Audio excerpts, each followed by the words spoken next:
everyone. This is Miss 1776 here with my good buddy Rosales Comics, and we are here to do the Deja Vu. I swear, I screw up. You know what? I'm going to let you do the intro next time because I'm not going to do this like a third time and botch this. Okay, and this is our third. This is our third episode, so let's just go ahead and do the clip. Greetings, my friend. We are all interested in the future, for that is where you and I are going to spend the rest of our lives. And remember, my friend, future events such as these will affect you in the future.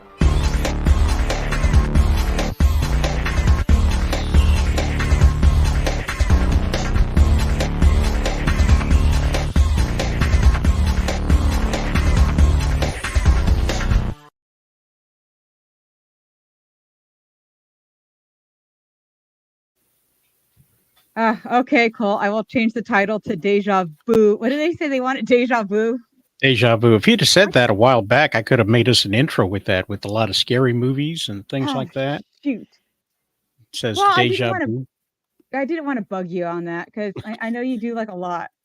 I'm actually thinking, I'm going to start hiring you to do some of my intros. I think I'm going to hire you to do an intro for the ladies stream. Yeah. Okay. Yeah. Sure enough. You do. Yeah. Like I've had people really give me a lot of compliments on the intros and everything. And I'm like, well, I can't do it. Go hit up Rosales and see how much he charges you for it. But yeah, I think you should actually start charging, and me included. Charge me too. I'll be your first customer on this. But yeah, there you go. Yeah, because I want a ladies stream one. And okay, anyways, we're going to be discussing that. And that's like after talk. Okay, anyways, hey everybody, thank you guys for joining us. Today we're going to go over They Live, and I'm so scared to do another not review, but let's face it, I kind of always mess up the summaries. Recap. Yeah, the summary. Would you like me to do it? Yes, please. Okay. They Live is a 1988 sci-fi film directed by John Carpenter. The story follows John Nada, a drifter who stumbles upon a pair of sunglasses that reveal a hidden reality. When he puts on the glasses, he sees that the world is controlled by aliens who manipulate humans through subliminal messages. These messages urge people to obey, consume, and submit. Nada joins a resistance movement after discovering that these aliens, disguised as wealthy and powerful individuals, are responsible for the world's problems, including poverty, social inequity, and others. He attempts to expose the truth to the public, leading to intense confrontations and action sequences. They Live is known for its satirical take on consumerism, mass media, and political manipulation. It's a commentary on the conformity and apathy of society, with Nada symbolizing the awakening of individuals to the oppressive forces at play. The film culminates in a dramatic confrontation between Nada and the alien leaders, where he destroys their signal transmitter, revealing their true grotesque appearance to the world. They Live is a cult classic, appreciated for its social commentary and memorable line, "I have come here to chew bubblegum and kick ass, and I'm all out of bubblegum." That is a great line. And actually, let me see. I actually have my notes today that I actually wrote down. There's like another quote that really stuck out to me. Just for everybody who doesn't know, I came straight from work, so if I'm a little frazzled, that's why. That's always my excuse. Oh God, I swear, I'm okay. Do you want to talk while I look for my page that I had? Of course, I lost. Sure. Let's see, where was I? Okay, it touches on consumerism, mass media manipulation, social inequity, conformity, and apathy. Anybody see anything familiar in the news about stuff like that? It uses sci-fi premise to provide a subtextual critique of contemporary issues, at least at the time, making it more than just your typical action movie and adding layers of depth to its narrative. Science fiction as a whole usually does use a lot of social commentary in it, whether people like to admit it or not. Some people do complain about heavy-handed depictions of social commentary in science fiction, and I can see that. But to say that it's just not a part of it really isn't speaking the truth. I mean, even in the couple of videos that we've talked about, the Twilight Zone episodes, we've noted that social commentary is really a big part of sci-fi. Yeah, Find your spot yet? I did find it. So thankfully, it was like just a short. It was a short clip. So just so everybody knows, I don't know if anybody's seen it. And by the way, there'll probably be some spoilers. Just FYI to anyone who hasn't seen it. But so the main key players here are Frank, who's whatever Frank. Please ignore that. Okay, Nada, who is played by Roddy Piper. Frank, who's his friend and who actually ends up coming to his side and helping him after a pretty funny fight scene. The street preacher, who I love that archetype of having the blind prophetic. I love seeing the blind prosthetic like character. I think like those are I don't know those are my favorite characters. Um, see Gilbert, who was also he ran the homeless encampment as well as he was also one of the leaders for the Resistance. yes, thank you, resistance. And then there's a drifter. I don't know if I want to do the spoiler on the drifter, but there's a scene where Gilbert is telling Nada about how there are but like people like there's the whatever you want to call them, there's the aliens. However, there's also like people who were helping them that didn't know that they were aliens, but because they were being told that they were commies, as well as people who actually knew about the aliens. However, they were profiting off their own fellow man. And I think one of the lines that really stuck out to me was that we'll do anything to be rich. And when you look at today, and today we will sell out our own countrymen to be rich, as we've seen. So I thought that was something that was pretty powerful and really stuck out to me. Anything else kind of stick out to you quote wise? Um, well, I do like that one quote. Um, but I like the sequence where he's inside the bodega and he's calling people out or calling the aliens out, and he's making fun of them and everything else until he realizes that they that what he sees is not only unique but dangerous because an elderly woman that he was making fun of uh brought up her watch and said, "I've got one that can see." And that's when he knew that he was in real danger and was in danger of being Epsteined. And I mean, I would say the only thing I really didn't care for on I would have to, I mean, again, you always have to look at something back when it was made. But the one thing I didn't really agree with was the marry and reproduce, because I feel like now we're seeing the opposite of that. What happens when people don't marry and they don't have children? And I feel like I understand where there are different times in people's lives, like when they get married and when they have children, sometimes they will fall off on being more politically active. However, what we will also see though is we will see like nowadays where we will see once something starts affecting your children, that's when we will see the parents will they'll have like a more of a tie.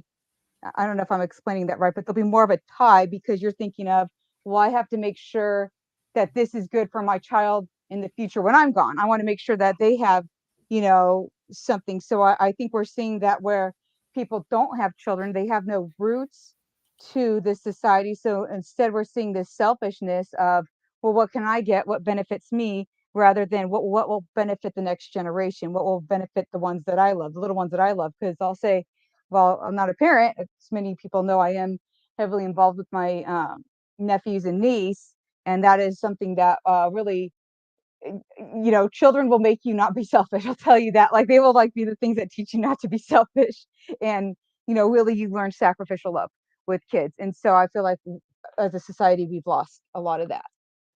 So what are your thoughts on that? Well, I think a lot of times people with animals get half the message that parents get. And um, I like to say that dogs and cats will teach us different things about unconditional love that we try not to believe in ourselves. Okay. A cat will teach you that you can love something unconditionally because the cat doesn't care. And cat owners will do anything for their cats and without expectation of anything in return because the cats don't give anything back, you know.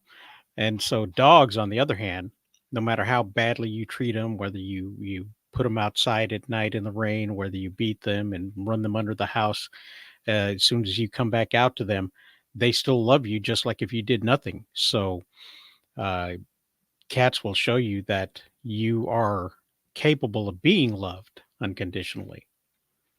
Hey, happy Halloween. Happy Halloween, WZ. Thank you for coming by and enjoying Halloween with us. I hope you stay later too for the Cole birthday stream. But what I find interesting is the parallels that we see right now.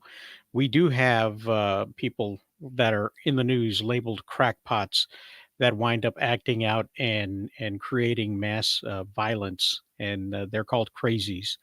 And a lot of times, these people have extreme beliefs of one side or another. You have one guy going to Congress, the congressional baseball game or practice, and shooting people up, because he was a Bernie Sanders fan. And then you have other people, on the other hand, turn around and trying to mow people down because of Pizzagate or whatever, and those people are the ones that in the film are the ones that can see the reality of what's going on. Now, I'm not saying that in real life the instances that we see are instances of real people um, knowing 100% the truth, but there is always a little bit of truth to any type of rumor or myth or legend or urban legend, and these people see that. And um I think what we see in the depiction of the film is the fact that those that are in control, if they know that that they're the ones in control, will do things to keep you in control, if that makes any sense. Hmm. Just real quick. Happy Halloween, Michael. Yeah. No, I agree. And shoot, I just don't want to spoil the one twist at the end because I thought that was a real I never picked up on it until I rewatched it this morning. Then I'm like, oh, okay, there was the hint about the one. And I'm sure you know what I'm talking about. There was like there was a big twist in it, um, and I just can't go into it. Darn. So With the executive from the cable channel. well, that one I could kind of almost see. Well, actually, on that one I was a little confused. Like I didn't know if they were always No, I think she was not compromised at first, although she was willing to be, and I think that was illustrated very well when she said, "I'll put on your glasses, and if I don't see what you see, I'm going to see it anyway." And that right there tells you that she's going to do everything she can to protect herself and her status and her livelihood. So while she was on the other line with the police, I think that gave them an opportunity, just like they did with Nada, to say, "Hey, you stumbled onto something that could be very beneficial to both of us." right. So, it's laid out there. It's there on the screen, but I'm not sure which one you're talking about. I mean, you might be able to type it in the private chat what the Oh, twist you're thinking of. That way, you don't stumble over your words and give something away you don't want to give away. yeah. Um, So that one, I don't know if that to me that was the biggest twist. It's like you almost kind of almost always expect. well, that's what he was, wasn't he? I mean, I don't understand what you mean by that. Oh, okay. So then I guess we'll just go ahead and do spoilers. Sorry, guys. If you guys haven't seen it yet, I guess click off now and we're going to do spoilers for the rest of this. So that way I'm not stumbling over all my words. But the drifter twist was the biggest twist to me. Um, the drifter who was in the homeless encampment being part of, yeah, I Oh, didn't well, catch that at first. he I just didn't. thought, I don't think that he switched sides until they invaded the encampment. oh, okay. Because I kept seeing him turn off the TV. So I was like, oh, looking back, I'm like, I wonder if that was like when they were doing the Mm. broadcasting message. So I was like, oh, I wonder if he was already compromised and they were just putting people in there to kind of watch what others were saying, kind of like how there was a scene when they had the resistance group and they were talking. They're like, look, if you get approached by one, go into, go follow in, play along, and then get more information and bring it back. I didn't know if it was like something like that with the drifter where, off screen he had been approached and then he had played, kept, oh, they're just talking and kept turning off the channel. That's just But them I, hackers licking their nuts again. but I So did think oh, God, sorry. I was just going to say that if he had been compromised already, he wouldn't have been in the homeless camp. When we see him next time, and he is compromised, he's wearing a suit and tie. He's at the gala. He's drinking champagne, and he has joined high society. And you know, things were looking up for him then. But I thought it was really interesting how the commercials that they had showing off everybody wanting to live the perfect life and live the illusion of television really spoke to the TikTok world of today that we see people creating these illusions of a fantastic lifestyle that they live out there. Um, there's a meme that I saw going around with the sad girl, and it said that she had cheated on her boyfriend because he wasn't giving her the TikTok life that she'd seen on Instagram, and then he left her, and she found out that he was saving up his money to adopt his nephew, and now he won't talk to her. So that speaks to the mindset of seeing something on a screen and creating that and wanting to live outside of reality. Does that make Mhm. sense? Yeah, it does. And yeah, what I was also going to point out, what I thought was interesting is that there was no poor aliens. Like everyone that was an alien was like either like kind of in the upper ranks of kind of all their jobs. They were in the upper ranks. Like none of them even put on a disguise of poverty. It seemed like everybody who put on a disguise of poverty, like you said, except for the drifter. Obviously, that was kind of clarified, but like other people who put on that kind of disguise of it, it was like the humans doing the dirty work, and I thought that was kind of interesting that we'll sell out and do someone's dirty work, and we're not even like the main leaders in it. So I don't know. It just to me, it's like it goes to man's greed and pride and ego that you're Hmm. willing to, and fear. That was, I think, the other big one was, as the drifter had put it, well, they're everywhere. There's no countries left. There was, and that's what I think was kind of cool about Roddy Piper was he was willing to give his life, Yeah. knowing that aliens had infiltrated everything, and how yeah, there may be it may not work. There may not be any hope. It may be too late. However, he was still willing to give his life just in case there was a chance. You Yeah, and know. you see, these video clips of, the World Economic Forum making decisions for everybody, and speaking at these panels and saying things like, we're doing what we can for the general population, but they need to trust the elites. And you see that almost every single member of Congress is rich, even those that are just there momentarily. You think about a certain bartender who who joined the ranks of the House and the Senate, and now walks around in at the Met Gala with one of a kind dresses and things like that, and you see how the elite just absolutely run things. Um, and it goes to show that John Carpenter, when he talked about this film, he said that it was a documentary more than anything else about how there's a certain class of people that are trying to ruin it for everybody. Of course, he meant the Republicans, but it's as far as I'm concerned, there's two sides to the same coin. I don't think there's been a year where somebody hasn't come up and said, or 1 4-year cycle, that the other guy made you poor, and I'm going to lower taxes, and then they win the seat, and then they raise taxes. So um, I think that is the one thing. If you could say anything at all about Trump and his 4 years, is that he turned on the light in the kitchen, and all the roaches scattered. And even even if he was kind of a criminal, if you think he was a criminal, and anybody who's into real estate, you can bet that they've done some shady deals. If you give that to him, what he was not the right kind of criminal, and there were all kinds of other criminals working both sides of the aisle. He had people in his cabinet that were talking to other countries behind his back and telling them the next cycle things will be back to normal. And sure enough, it is. Mhm. Uh, hey, Gray, happy Halloween, and thank you for stopping by.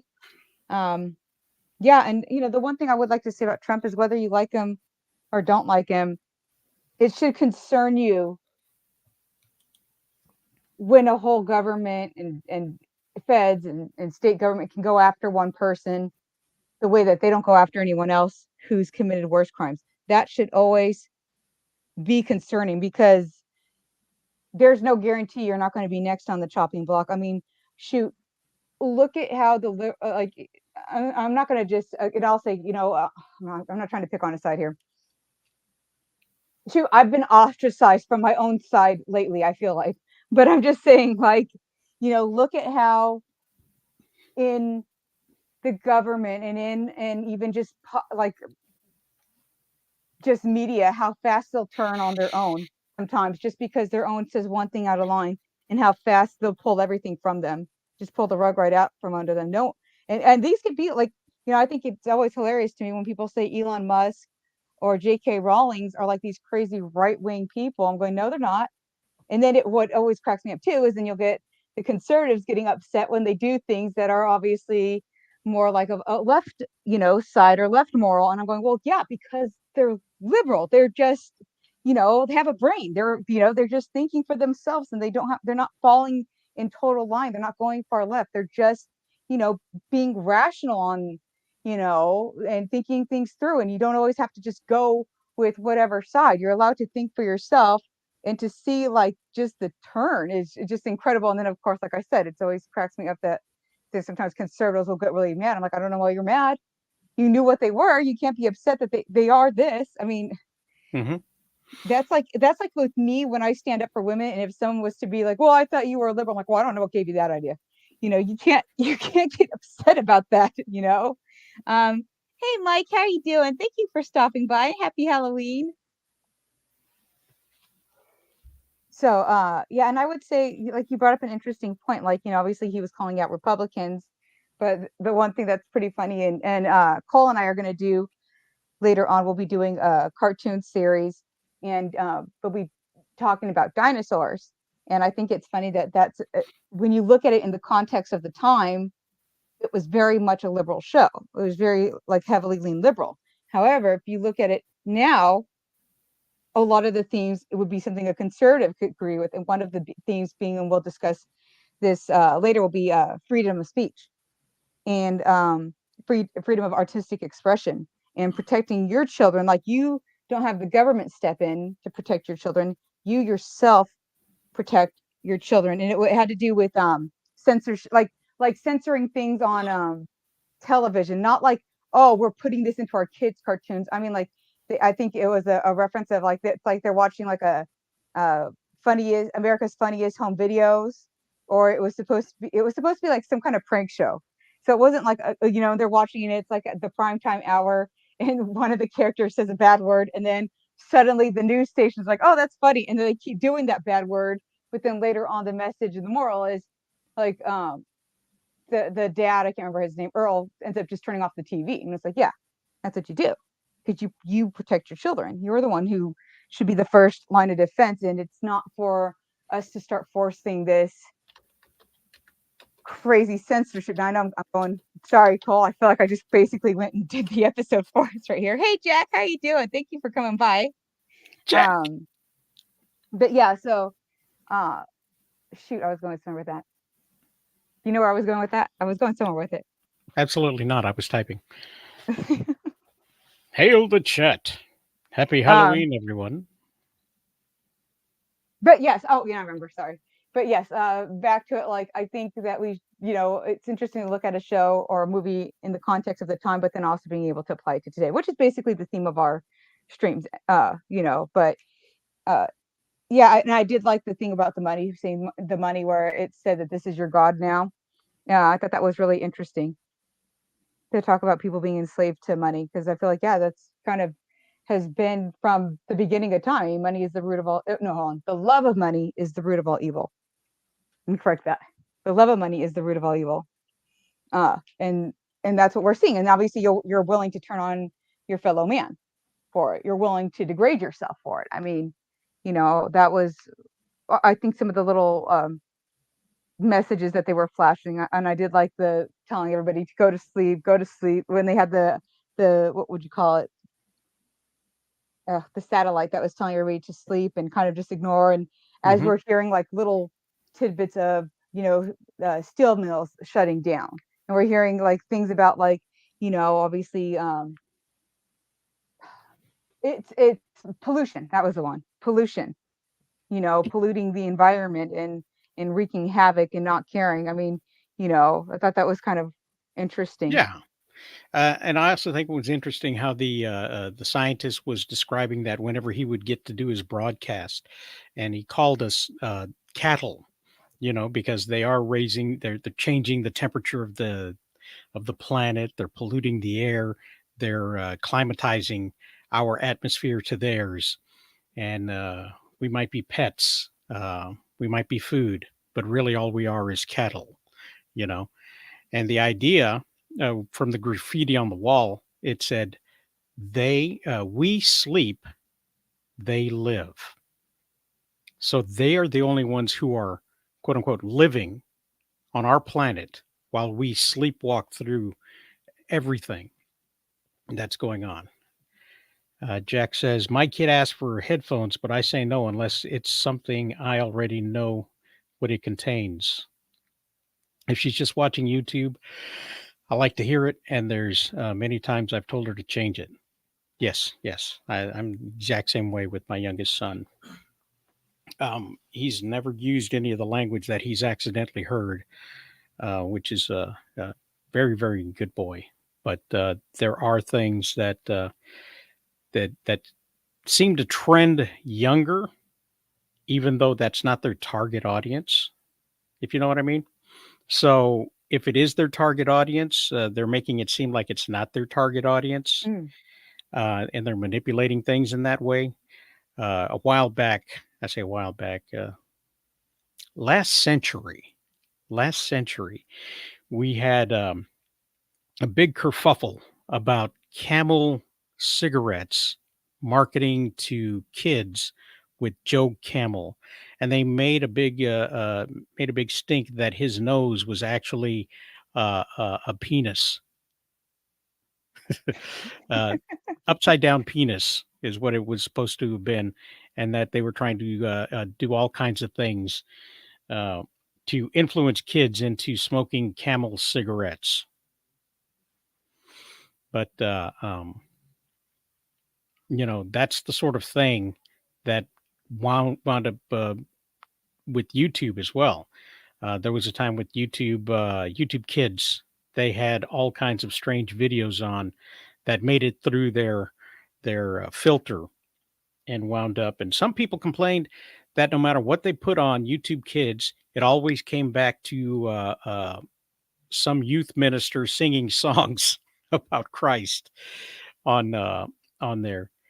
And other people wound up seeing really weird things of people in costume from a foreign country, uh, um, being Spider-Man and Elsa, and finding themselves in compromising situations. So it's crazy the way people are specifically targeting a younger audience by not targeting a younger audience. Hmm. Yeah, and I would even say that there are some cases where they are just targeting the younger audience. I mean, like I've said before, I don't let my niece and nephew watch anything till I've screened it first. Mhm. And I know that I've gotten because they want to watch the new Proud Family, but because I had screened it and I knew what was in it, I'm like, no, you're not going to watch it. And of course, they got upset, especially because they don't like the graphics of the old Proud Family, which I'm like, well, no, that was actually had some good messaging. You guys can watch that one, you know. But Mhm.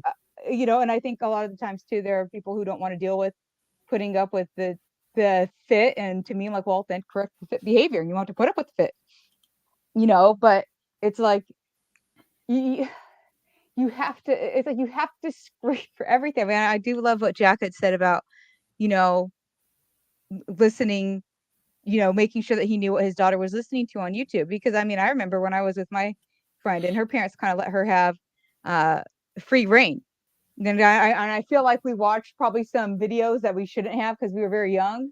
And Mhm. there's probably like some stuff that I'm like, okay, because it was like the beginning of the internet and everything. And I know for a fact she got into chat rooms that she really shouldn't have been in, and it could have ended a lot worse, especially for her young age that she was at the time. And I mean, they had the computer in the living room, so it was like she kind of got away with it in front of them. And it's not like her parents were addicts or anything like that where they're not really involved. They were, but they just didn't know what to look for or catch, and they weren't kind of watching. And I do think, like, yeah, and until you really instill those values in your kid, you really can't just you can't just trust them to be adults and make those own decisions about, oh, okay, about discerning between what I should and shouldn't allow in my eye gate. Yeah. Yeah. Is that mine? Um, Oh, sorry, my alarm. Turn that uh-oh. off. It's bedtime. It feels like bedtime lately. What time is it? Oh yeah, it's feeling like bedtime lately. I'm getting old now. But anyway, so yeah, but yeah, I really did enjoy They Live, and I think I just saw another one. Xbox, yeah, Xbox from Jack. Xbox live chat rooms where 5 and 6 year olds are just left alone while their parents do other stuff. Yeah, exactly. I just like, I love video games, but I would never let my kid play a video game that had internet access to it. Yeah, we You don't. know. We've got the Xbox S, and my youngest son uses it to play Roblox. However, he doesn't have a headset and a microphone, so that's completely out of the question for him right now. Mhm. And Well, yeah, and you're always a heavily involved dad. You're watching him and stuff, and you have a really good, close relationship, you know. So, I mean, again, it goes to that, like, it's different. Like you said, you're actually involved in watching. You're not just letting him do his thing. yeah, I, I got away with so much that that's the thing about being a parent is that you realize that all the stuff you didn't get away with, your parents were just too tired to deal with it. Yeah. Or it makes you like, now you know what you used to get away with, and now you're gonna make sure your kids don't get away with it. You go, Jack Tyler, the internet is not really a place for kids. I agree. I would even say for young teenagers. My parents let me. Yeah, it's like the pub.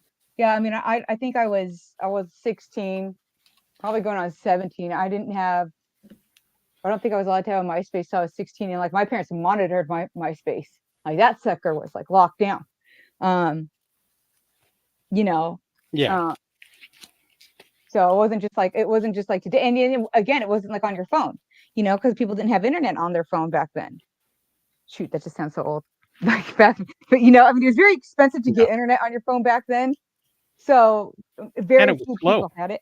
It was like dial-up. Yeah. Oh, I love it. I decided to put on my Halloween mask. I should do my Halloween picture. Let me see if I can pull it up. Uh, Oops, that was not it. How do I go back? What did I do? I did something wrong. See, this is why Cole always makes fun of me. Let's see. Let's see. Where is it?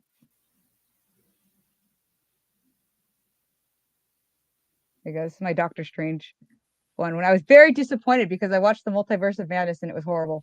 I'm very upset at that. guys. So You didn't like it? no, made me upset. I didn't like what they did to his character. What'd they do? Made him. No, I won't say it on here. I'm trying to keep it clean. I'm trying to keep it clean. Uh, yeah, they just made him stupid. I didn't like how they like they did. They made him stupid, and I was like, okay, that's not the Doctor Strange I know. The Doctor Strange I know is intelligent and wouldn't be like making all these whoopsie mistakes. And then like it was like that scene where they're like, oh, Wanda, she's not the bad threat. You're the bad threat. I'm like, oh, okay. Oh God. Okay. Anyways, I won't get into that because that's not the show. Um, There we go. Now I can see. this. Okay. So what were you saying? We were discussing something that I was not going to go and launch into my multiverse of madness tirade again for probably the 100th time. Okay. Let's see. There was like something. Let's see what. I did like. I kind of liked it. The homeless encampment was like where there's like a lot of the people who were involved in the resistance. I thought that was kind of interesting, like that we had kind of talked about earlier. It was kind of the fringe people or the people you wouldn't expect were able to they were willing to go under the radar. They knew of this, and yet instead of selling out, they were willing to do what was right, even if it meant not being in the life of luxury. So I Well, it really was the enjoyed. bleeding heart liberals that are the heroes. They're the ones who are running the resistance. They're the ones who are woke. So you can see where his side of the political leaning, kind of comes into effect for that. I just want to ask them what happened.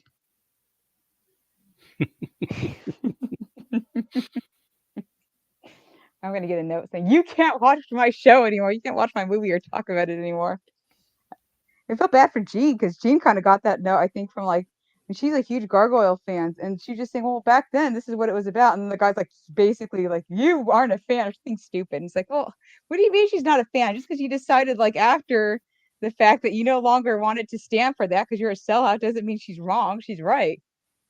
Yeah. You know?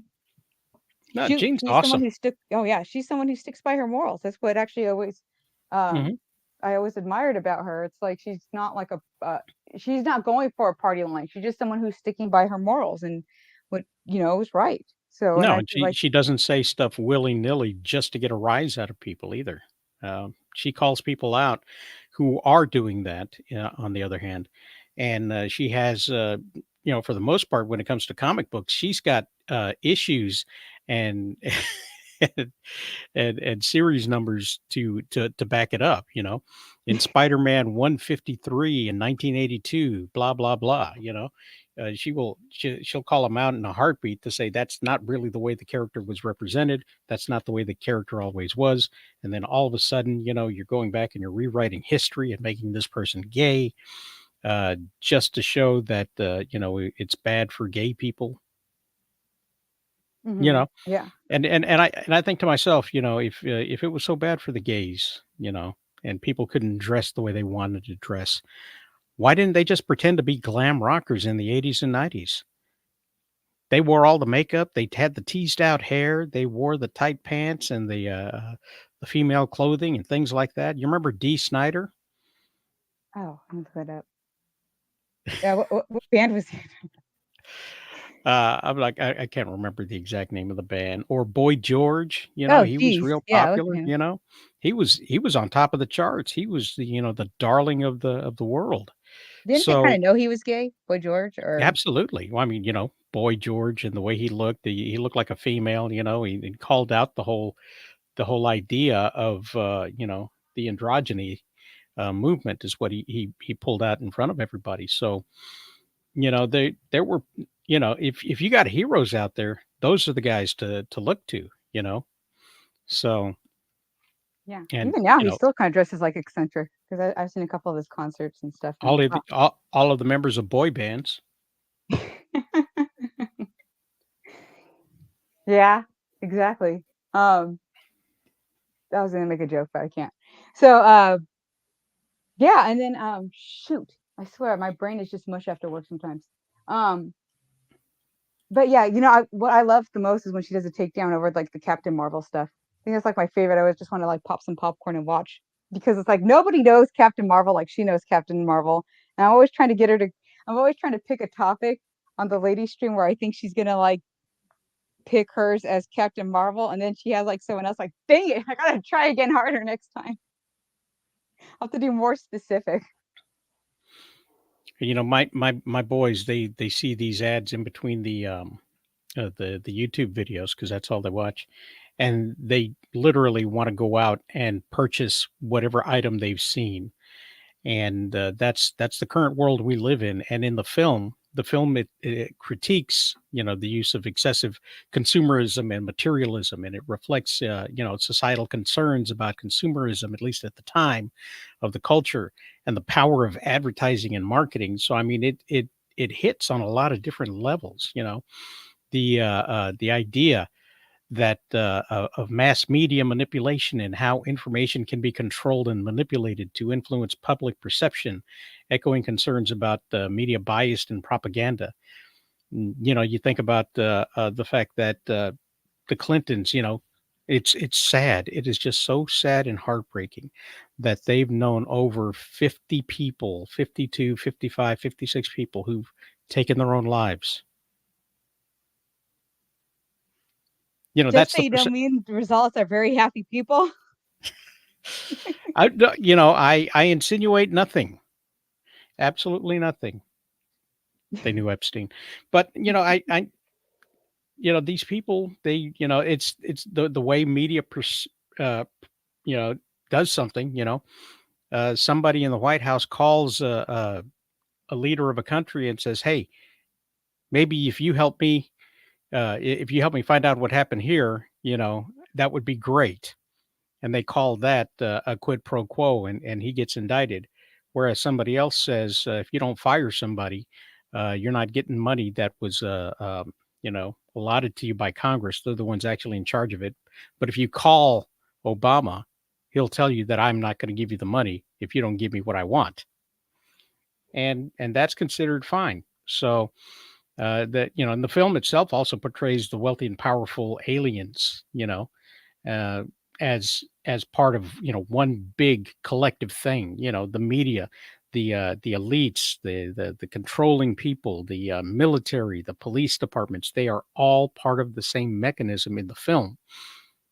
So And I think even the banks, and didn't they talk about, there's a scene where they talked about the banks all in one area shutting down. And then I think if I recall correctly, when he goes into the bank, there's like a bunch of the tellers and everything and people in there were actually the aliens yes, in the bank. So I thought that was, yeah, exactly, controlling the money. hmm, Jack Dart says it's like the pub, but that might have been something else. Oh, I think he was like, see, the internet is not really a place for kid. It's like the pub. Yeah, exactly. What are they selling in the dark corners of your pub? That's a really bad pub. That really is. Yeah. I have some jokes and some stories about pubs out here, but maybe I shouldn't talk about those pubs out. I guess those bars out here. Some of those seedy bars. Actually, the coffee places are probably more seedy in the area I'm at than actually the bars, which says something. But Hmm. yeah. So yeah. But I can't talk about that. Anyways, because I don't want to go and start getting in trouble, because I will. Anyway, so I will, trust me, I will. Um, Does anybody have any questions in the chat about the yeah, film or anything going on? Roddy any questions? Piper as a person, a wrestler. I got some questions. So about that fight scene. So because I mean that was like a pretty long fight scene. So is that kind of like for the wrestling fans? Is that why they did it? Because I always felt like, oh, that's got to be kind of a wink and a nudge at the fans of his wrestling. Yes, yes, that absolutely was. They went through, and I think Roddy was one of the ones who helped coordinate that particular fight scene. But it was one of the longest fight scenes at the time. It was considered the longest fight scene ever filmed, and they did some callbacks to wrestling, did some wrestling moves and things. You know, down to the smash talking. You know, you're either going to put these glasses on or start eating trash. You know, so Yeah. it really was. It was a It was a ham bone thrown to all the wrestling fans who came out to see the movie just because Roddy Piper was in it. And I got to say, I was kind of interesting at how tame it was for a rated R movie when you compare it to today. It just kind of shows almost how society has gotten. Because I mean, that was pretty tame. I was like, wow, that would almost get a PG-13 rating, almost. I think you Yeah. can have one shot of boobs now, so I think it could technically count as a PG-13 movie. It's a stretch, but to me, I was like, wow. Sometimes you go back and you watch the rated R movies from like, but then the reverse is, it's like sometimes you go back and watch the rated R movies, you're like, wow, that's like PG-13 now. But then you'll go back and watch a PG movie, and you're like, well, that would have been a PG-13 movie at today. Jack says, did I show it? Is it not showing? Okay. I've seen the film. It's one of my favorite ever. Yeah, it is a really good one. You should watch it again. You should watch it again. Yeah, it's definitely a classic. I really enjoyed watching it twice. It's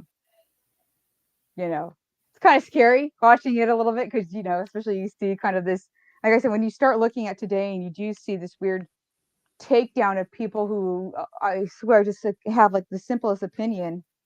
I don't know if you heard about Carpenter's channel getting perma-banned. Oh yeah, well he was he was giving a blowjob to a banana, so. I mean, it's like, I think, what was it like? So his channel got it, and then it wasn't until someone else who had more followers tweeted. Then suddenly YouTube's like, "Oh yeah, I guess we'll check that because yeah, that shouldn't have been taken down." It's like, oh, okay, so now you have to have like a certain level of people following you. You have to be able to make enough noise for them. Oh, they gave it back to him? No, they still haven't given it back to him. So I think they just said it to not get all of her followers after him, because he got kind of a bigger YouTube person to talk about it. But then like, then they're not going to do anything. It's like the same with It's a Gundam. I mean, they did eventually reverse It's a Gundam thing, but I mean, what always irritated me is like, okay, well, you wrongfully, to me, it's in bad faith that you took their channel, and yet why aren't you giving them the money back? You should give them the money that they would have earned. You should give them the money that they would have earned during that time that you took their channel down. Especially if technically these people are making money for YouTube. Technically YouTube is getting a bigger portion of the ads and everything. If I recall correctly, they get a bigger portion than Common Nerd does of what he's bringing in. So to me, that's almost like an employment thing. And then suddenly you're going to cut them. I don't know that. Well, in the fine print, it says that if your videos are removed, then the money you make up from those videos is no longer going to you, and it won't be returned. And that's not up for discussion or debate. So even if they put the videos back, they still don't have to remonetize it for you. It's still being monetized. It's still going to get monetized. They're whenever a video is demonetized, they don't not put commercials on it. They keep the money. Well, I'll just say, look, guys, I'm not an attorney, and I'll never claim to be an attorney. I'm just saying class action lawsuits are a great thing sometimes. And not a class action lawsuit, you'd be surprised about contract law, because sometimes in contract law, if you can prove if you were like strong-armed into signing something, especially out of desperation, sometimes, things like that, they have a way. Now, I'm not saying that they do. Again, I'm not an attorney and I'm not giving legal advice. Don't come at me. I'm just saying, and I'm just spitballing here. I'm just talking. I'm just shooting the breeze with my good buddy Rosales, and take it for what you will. But like I said, it's just my Oh yeah, thoughts. don't take legal advice from me. No. Yeah, this is not legal. Again, this is not legal advice. I'm not an attorney. I would not give legal advice. Because I am not an attorney, I'm just saying, something I would do if it were me. If it were me, those are things I would try to do. But it's not me, so come at me, YouTube. Anyways, so because I don't care, I'll pick up and restart. That's the great thing I realized is when you're still kind of small, the greatest thing you can do is you can still pick up and restart. It's like, okay, well, what are we gonna do? Knock me back down like a couple of knock me down 100? Okay, I'll just build it right back up. It's 100.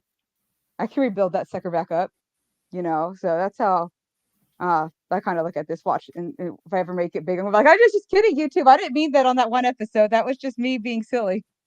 There was a moment in the film where his face was plastered all over the television, and they were talking about all of the people that he murdered and killed and things like that. You know, of course, he knew he didn't kill people; he killed aliens. He didn't shoot anybody that was a human.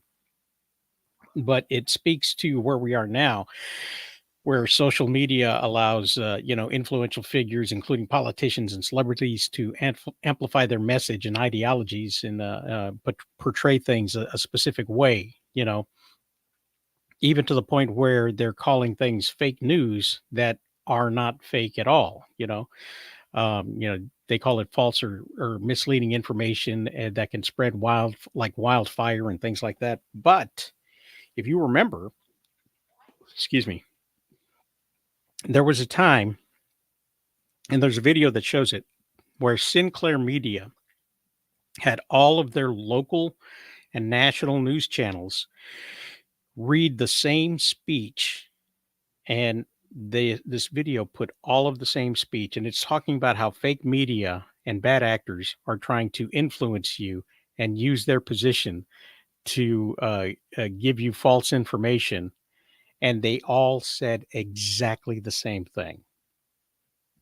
And that in itself is a real life example of message amplification to dissuade people from talking negatively about specific vaccines and about specific diseases. If you're gonna cheat off someone's homework, at least change it up a little bit. You should learn that in high school. Who? So I got to say, but I do think it's interesting that for one side, they'll harangue you into doing an apology tour, and you don't even have to be wrong. Your thing doesn't even have to be wrong what you say. It just has to be something that they don't agree with.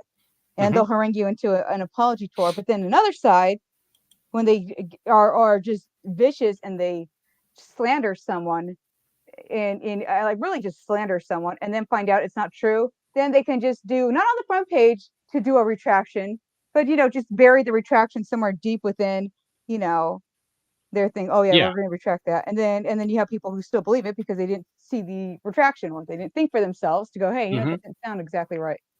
We used to blame that on the idea that, everybody just wants to be the first to break the story. But the lack of retractions and the continued spreading of the exact same thing, I've seen people say things like, well, it's been debunked time and time again, but it hasn't. It's been proven true. But they tie themselves to the same story, and I'm at a loss for an example right now, but there have been occasions where people are still talking, or they're coming back to the talking points about masks, you know, and how we should probably go back to that now that it's the COVID season again. They're thinking of masking up children.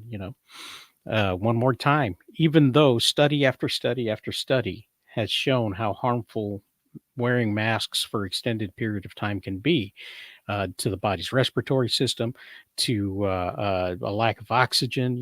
There is there's a facial recognition. If you don't see anybody's face for how can you read them and tell who they are? There's a sense of isolation that people get from wearing masks, and some people have come out, because they've gone on that apology tour and said, yeah, we were wrong in doing that, but are quick to turn around and say this new variant is something we should be concerned about. So yeah, well, I mean, and what always cracks me up about the mask, because I do live in a heavily Asian populated area, so I've grown up around people wearing masks, and it's like I'm looking at these news things, I'm like, yeah, you're doing it wrong. And not only are you doing it and saying it wrong, but even like at the beginning of COVID, you guys even acknowledge this. Like, one of the things that you don't do, it's like, if you don't wear your mask properly, it's better not to wear it. So if you're going to be someone who touches your face a lot, what you see a lot of people doing, they readjust and everything, they're always touching it, and then they touch other things. It's better not to wear a mask. That is, I'm not just saying, like, that was literally known. That was actually even said right at the beginning of COVID. Like, it was acknowledged before it became this forced thing that, yes, because that is one of the rules of masking. The other thing is you don't wear it unless you're sick. It's for someone who's sick so they don't spread it because they're coughing within their own mask. It's not for people who are healthy to wear, so that's like another big thing that, and this is like, these are things that, like, again, I know because I've grown up around populations that did actually wear masks. And the other thing was, it was like usually the elderly who would wear it, the elderly Mhm. Asians who would wear it. But again, like you said, they're not wearing it all day. They're taking breaks. Like, they're wearing it like when they're in a populated area, and they're going to walk into the store, walk out. But like, that's why it never really, like, I didn't even like it. The only thing to me when I was like, oh yeah, that is weird, was when I saw other non-Asians wearing them. Then I was like, oh yeah, that is weird. But before, as I was so used to it, during cold season too. You don't make someone wear it the entire year. That was insane how long people wore it for. But it was usually just during the height of the flu season, And I don't recall Mhm. ever really seeing any of the high schoolers I went to high school with wearing masks. But I do remember, again, it was just usually the adults that would wear it. Like you said, it's not a kid thing. And again, it wasn't a forced thing. It's a cultural thing. So if they wanted to because I actually did, before I had a really gnarly cold. In fact, sometimes we were kind of thinking, oh, I wonder if it was like kind of COVID before they were mentioning COVID came, because I gotten really sick, and I had wanted to go to work, but I didn't want to get anybody sick. So this is before they'd even talked about it in the news. Just from where I was living, I was like, you know what, I'm going to go ahead and wear a mask to work. Well, again, I because I was sick and I saw coughing. Chinese wearing masks, but those masks that they were wearing in everyday areas before the COVID thing even hit was because of pollution. And the pollution rate is so high in China. It's Mac says, I think, and we should have Cole reading this because they sound exactly alike. I think that the issue with a lot of tech is it's giving even non traditional media players uh, to create a scare and craft reality. I see it all the time on YouTube and Twitter. Um, Alex Jones was charged. I don't know if it's charged. He was sued and has to now pay back the families of Sandy Hook for all of his claims of false flags and things of that nature, all because he was trying to sell his, his vitamins and whatnot. Mhm. Excuse me. So there's an example of somebody being called out for his BS and, uh, calling well, it was all for entertainment purposes, and I'm an entertainer. I never claimed to be a news anchor, or I had my fingers crossed behind my back, so none of it really counts. Anyway, they said he can't hide behind bankruptcy to defer those payments at all. He literally he's going to have to pay whatever millions it was. Um, yeah, by the time someone finds out about something is a hoax, someone could be killed. The ability to create the illusion is in a lot of people. There was a man, an elderly man, who said that MAGA Republicans were dangerous, that they were terrorists, that they needed to be dealt with. And so somebody went out and ran a kid over because he was wearing a MAGA hat on. And when he talked to the judge, he had no remorse at all. In fact, he said, "Judge, can I get out of here by Monday? Because I got to go to work. I mean, my kids got to go to school." So this guy thought he was well within his rights to defend the country by running over a college kid who had on a red hat. And that is where somebody's misinformation about people who wear clothing, got somebody killed. And they are not being called out for that at all. So Alex Yeah. Jones was right 9 out of 10 times. I didn't watch him, so I can't say, but I do know he was wrong about Sandy Hook. I guess that was a 1 out of 10.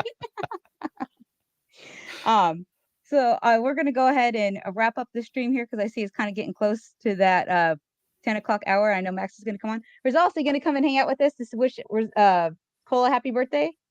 Yeah, I never liked the guy. Ah, okay. Well, then No, I'm sorry, kidding. Cole. Sure, I'll be there. Okay, great. Yeah, then we'll probably start in like, I don't know, maybe 10 minutes, guys. I'm going to just say get all the links out to everyone, and then yeah, we'll be fun. Well, we'll do something, and I guys, do not get my channel, do not get my channel deleted. It's one thing to get my channel deleted because we're sitting here or we're fighting the good fight. It's another thing because you guys decided to drop some words that you shouldn't be on a game stream. Just putting that one out there, okay? Do not get my channel deleted on a game stream. Do it on something that's big. Okay, I'm like on a conspiracy stream. And Okay. I just wanted to say, Cole asked about the kids and the family and how they were doing. They were able to get out trick or treating today, and their all of their costumes. They looked fantastic. They had a great time today. So thanks for asking, Cole. I appreciate it. And everybody's doing well. So where are you going to be next? I mean, I know you're going to come on in a little bit, but where are you going to be next, Rosales? What's coming up on your stream? Well, we're taking a week off on November 5th, but we'll be coming back on the 12th. And I'm working on some other things that'll come up later on. So we've still got the comic book out there. You can go to rosalescomics.com and take a look at what we've got going on Global Comics. We have the Red Avenger that is going to issue 4 is going to be coming out this week. It was supposed to come out next week, but it's going to come out this week. And we're going to contemplate whether or not we're going to continue on with the Red Avenger. So that, and in 2024, we'll be debuting a new comic book anthology series to introduce the rest of the characters. So it'll be good. But that's a whole lot farther on than you were thinking. You were thinking this week. So No worries. Hey, like I said, I always let people say whatever they want to say at the end to let everybody know all their announcements of where they're going to be, what they're going to do, and all that exciting stuff. Because I know I just am terrible trash on intros. So yeah, so that's why it's my way of saying sorry. I suck at giving an intro, and that I botched my intro in the beginning. So yeah, everybody, we'll be streaming again in probably 10 minutes or so. So I'll go ahead and I'll send that link out to the Discord. I'll send it over to Twitter, and then I will make sure that I send the correct link to everybody else who wants to join. And again, if you were panelists or former or current panelists, you are totally invited to come on, as well as if you're Cole's buddy and you and Cole chat and decide to come on, then yeah, he's allowed to invite you on. But again, guys, don't get my channel deleted over something dumb. Don't do that. Do it over something that matters. That's all I'm gonna ask. Okay, everybody take care and have a good one. Happy Halloween.